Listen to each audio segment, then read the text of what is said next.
والفرقان الحميد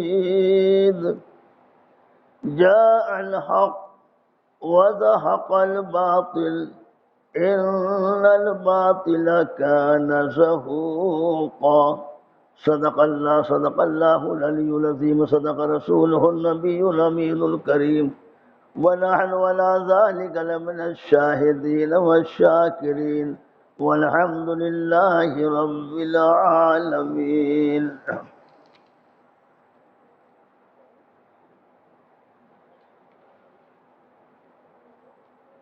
جان ساران مصطفیٰ،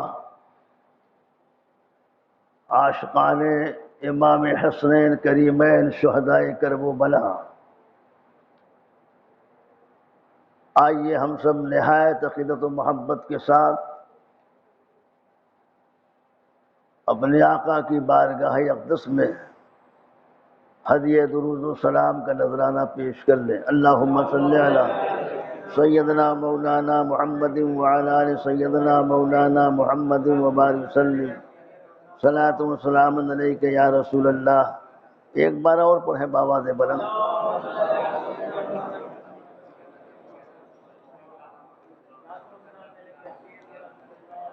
کلمہ توحید ہے تیری شہادت ہے حسین،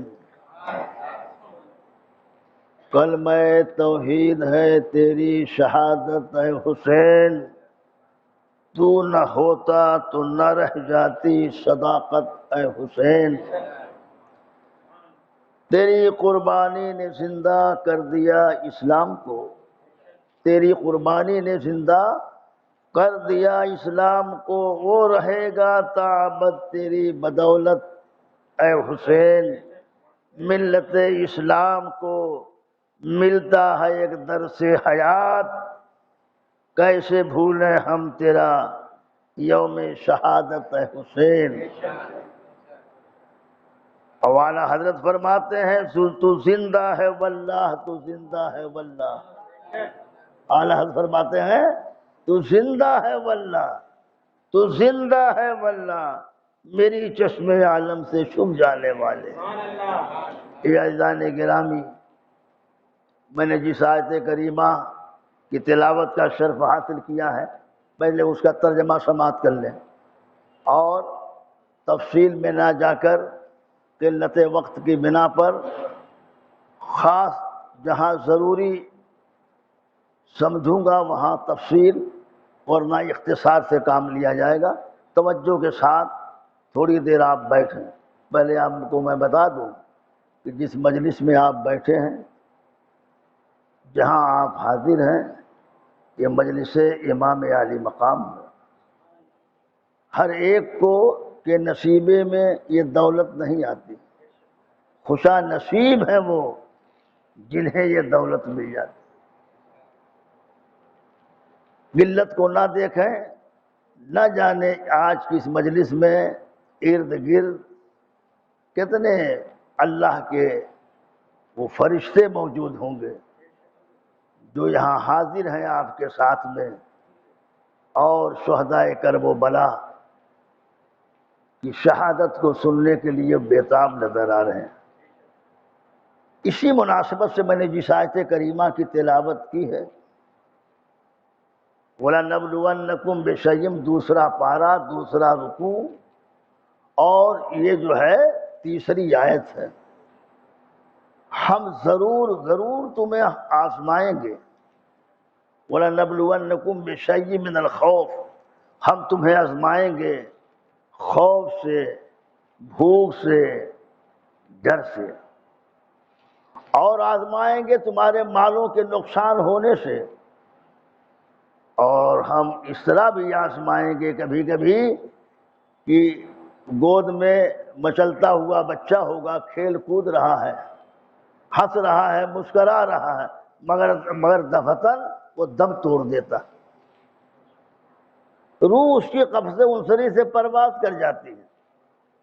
تمہارے لہلہاتے ہوئے باغ جو پھلوں سے لدے ہوئے ہیں، ہم ہوا کا ایک جھونکا بھیجیں گے. ہواؤں کے جھونکے جو ہے تمہاری تمام اس دولت کو، اس شربت کو جس کو تم نے بہت عزیز سمجھ رکھا ہے، ہواؤں کے جھونکے اسے جو زمین بوس کر دیں گے، تمام پھل جو ہے نیچے آ جائیں گے۔ والثمرات، طرح طرح کے، میں نے سرسری ترجمہ کیا ہے تاکہ آپ سمجھ لیں۔ والثمرات، پھلوں کا نقصان بھی ہم کریں گے، مگر وبشر الصابرین، ان تمام نقصانات کے بعد اے اللہ کے محبوب بشارت دے دے ان لوگوں کو، ان تمام نقصانات کے بعد جو صبر کرتا ہے اور کہتا ہے قالوا انا للہ و انا الیہ راجعون، یہ جو کچھ دولتیں نعمتیں جو ملی ہمیں یہ اللہ کی طرف سے ملی، و انا الیہ راجعون، اور یہ اس کی طرف لوٹ جائے گی، انہیں خوشخبری سنا دو۔ انہوں نے صبر کیا، اللہ کی ذات پر بھروسہ کیا، تو اللہ کی رضا انہیں حاصل ہو گئی، اور جسے اللہ کی رضا مل جائے پھر دونوں جہان کی گویا اسے نعمتیں مل گئی۔ یہ عزیزان گرامی، اور بہت سی قرآن مقدس کی وہ آیات کریمہ ہیں جنہیں کل عاشورہ کے دن بیان کیا جائے گا۔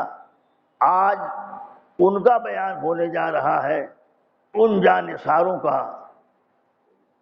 اور ان لوگوں کا کہ جیسے جیسے خبریں ملتی گئیں لوگ جو ہے کربلا کی طرف رواں دواں ہو گئے، اور یہ قافلہ امام عالی مقام کے اہل خاندان اور یہ 72 نفوس قدسیہ پہ قافلہ یہ رواں دواں ہو کر وہاں پہنچ گیا، قیام کیا، رات بھر اپنے رب کے حضور سجدہ ریز رہے، سبحان ربی الاعلیٰ سبحان ربی العظیم کی صدائیں بلند کرتے رہے، اور سب نے دعا مانگی، اے اللہ ہمیں صبر عطا فرما، اے اللہ ہم تیرے اسلام کو بلند کرنے کے لیے، پرچم اسلام کو بلند کرنے کے لیے حاضر ہوئے ہیں، تو علیم و خبیر ہے میرے مولا، ہمارے دلوں کے راز کو جاننے والا ہے، ہمارا کوئی دوسرا مقصد نہیں، بس مقصد ہمارے بچوں کا بھی یہی ہے۔ دیکھو اے مولا تیری بارگاہ میں یہ ننھے ننھے بچے یہ جو ہاتھ اٹھائے ہوئے ہیں دعا مانگ رہے ہیں، پروردگار عالم کل صبح ان قریب ہونے جا رہی ہے، آفتاب اپنے چہرے سے نقاب پلٹنے والا ہے، ان قریب صبح ہوگی، اور جنگ کی تیاریاں دشمنان اسلام نے کر لی ہے، مگر مولا ہم انہیں پہلے سمجھائیں گے، ہدایت کی راہ دکھائیں گے، ہدایت کی راہ مل گئی تو خوش نصیبی ہے ان کی، اور اگر نہیں مانے اور اصرار کرتے رہے جنگ پر تو ہم پیچھے بھی نہیں ہٹیں گے، اور نہ یزید پلید بد باطل کے ہاتھوں پر ہم بیعت کریں گے۔ ایسے موقع پہ مولا ہمیں استقامت عطا فرما، ہمت عطا فرما، طاقت عطا فرما۔ یہ عزیزان گرامی آفتاب طلوع ہو گیا،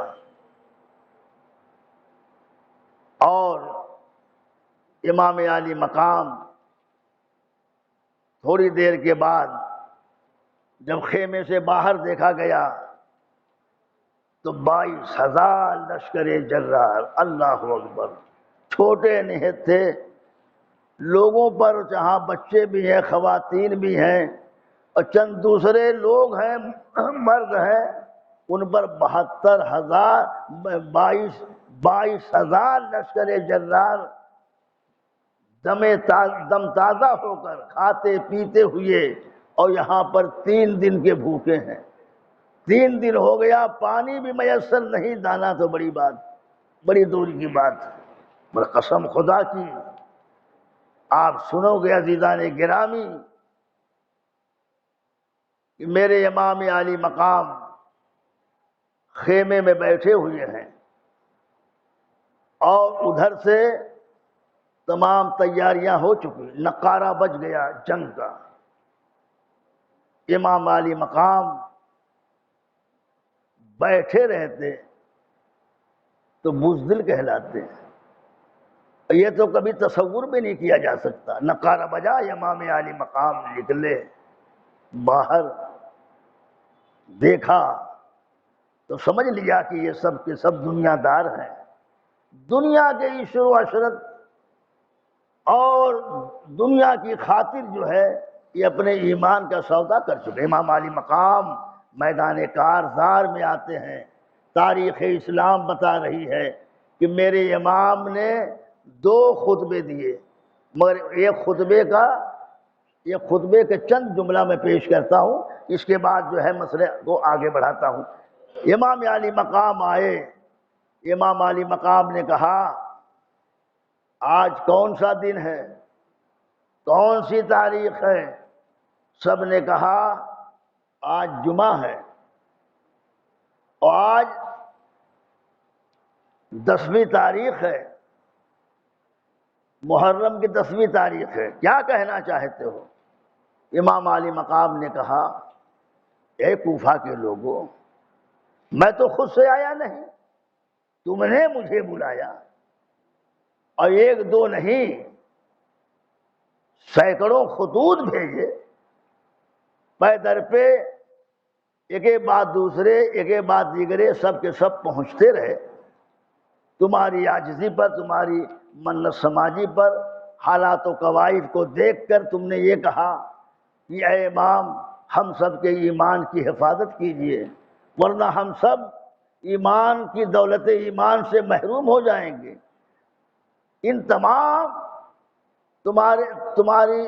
تمہاری محبتوں کا صدقہ یہ مجھے ملا کہ مجھ کو ہر طرف سے گھیر لیا گیا۔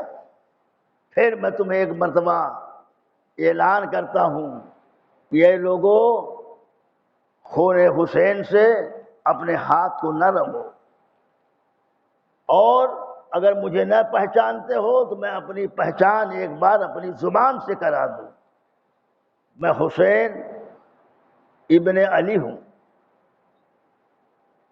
میری ماں فاطمۃ الزہرا ہے، میرے نانا جان وہ ہیں جن کا تم کلمہ پڑھتے ہو، اور وہی کلمہ پڑھ کر تم مسلمان ہوئے ہو، اپنے آپ کو مسلمان مومن کہلاتے ہو۔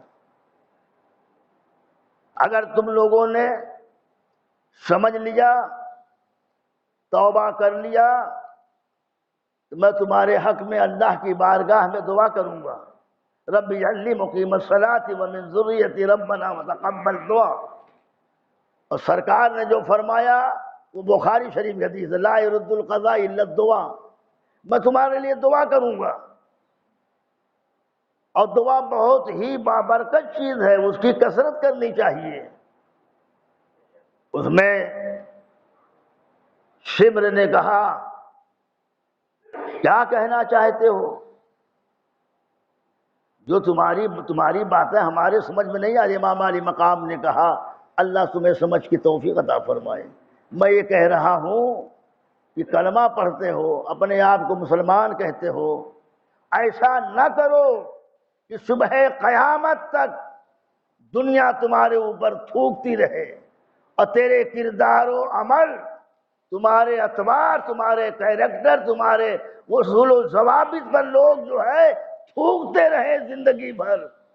اس لیے میں پھر ایک مرتبہ موقع دیتا ہوں کہ آل رسول کے خون سے اپنے ہاتھ کو نہ رنگو، اس سرزمین کو لالا زار نہ بناؤ۔ الغرض میرے عزیز دوستو، ایک بھی بات سمجھ میں نہ آئی، سب ہنستے تھے، مسکراتے تھے، مگر امام علی مقام بار بار اتمام حجت کیے۔ جب اتمام حجت سے کوئی راستہ نہ نکل سکا تو امام علی مقام خیمے کے اندر آئے، اور آنے کے بعد امام علی مقام پھر باہر نکلے۔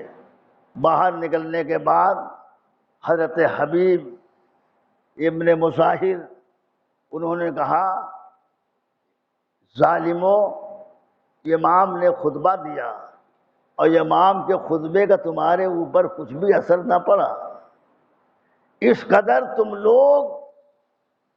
لوگوں کے اوپر شیطان غالب ہے۔ اعوذ بک من خطوات الشیاطین واعوذ بک رب ان یحضرون، یاد رکھنا یہ شیطان تمہارے اوپر حاوی ہے، تمہیں کہیں جہنم کی دہلیز تک نہ پہنچا دے۔ ایک شخص اٹھا، اس نے کہا اے حبیب ابن مظاہر، یہ بکواس نہ کرو، ہم دیکھو کھڑے ہیں میدان میں، تمہارے اندر طاقت جرأت ہو تو آؤ، یہ سب باتیں ہم سننے کے لیے تیار نہیں ہیں۔ یہ عزیزان گرامی، اب اس کے بعد تو کوئی صورتحال رہی نہیں۔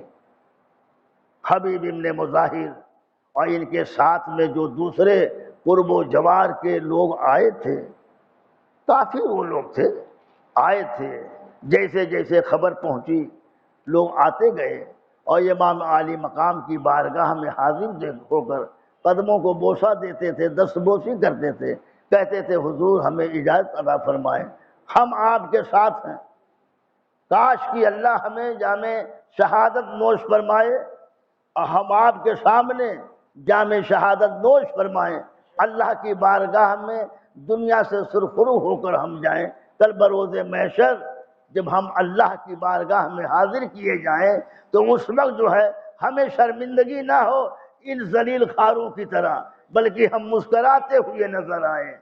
امام علی مقام نے ان لوگوں کی تقریروں کو سننے کے بعد، ان کے بیان کو سننے کے بعد، امام علی مقام نے دعائیں عطا فرمائی۔ یہ میرے عزیزان گرامی، حبیب ابن مظاہر کھڑے ہیں، شبر آگے بڑھا اور شبر نے اپنے غلام کو بلایا جو آزاد کردہ اس کا غلام تھا، اس سے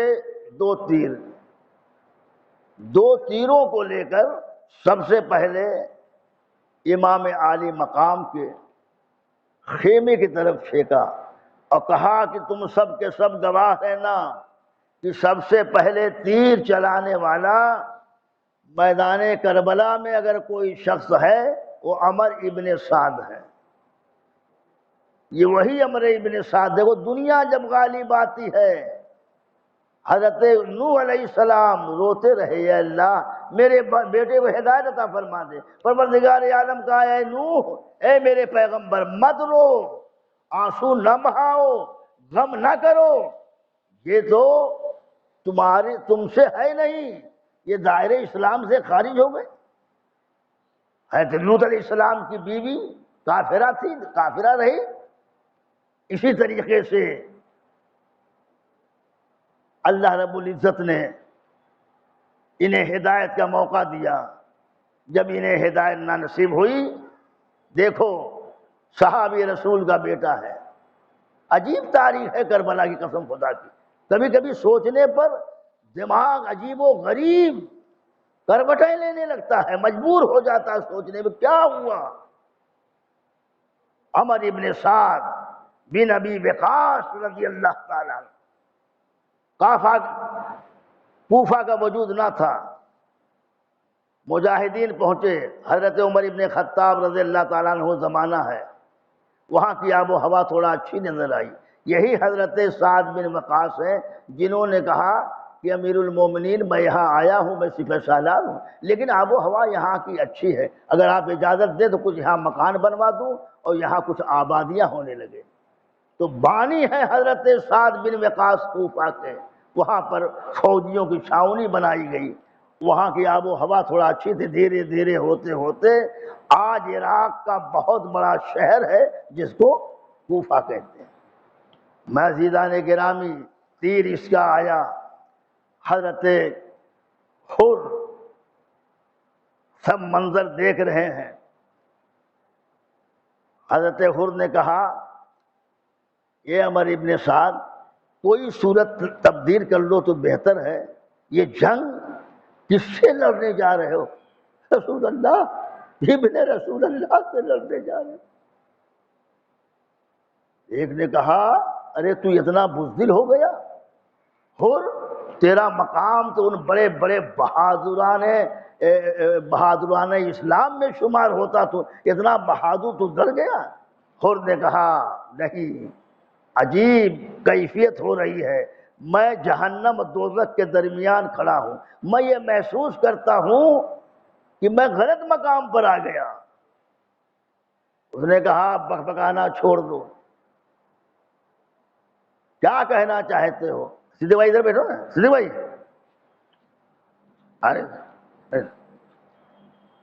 درود پاک پڑھ لیں، اللہم صلی علی سیدنا مولانا محمد وبارک وسلم، صلاۃ و سلام علیہ رسول اللہ۔ کربلا کی جنگ کی ابتدا ہو رہی ہے، یہی حر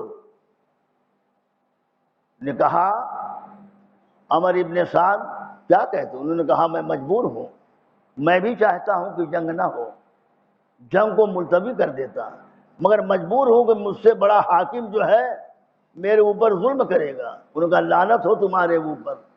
انہوں نے گھوڑے کو مہمیز لگائی اور کود کر سرکار کے قدموں تک پہنچا، اور نے کہا یا رسول اللہ، یا نبی اللہ، رونے لگے، ہچکیاں بن گئی۔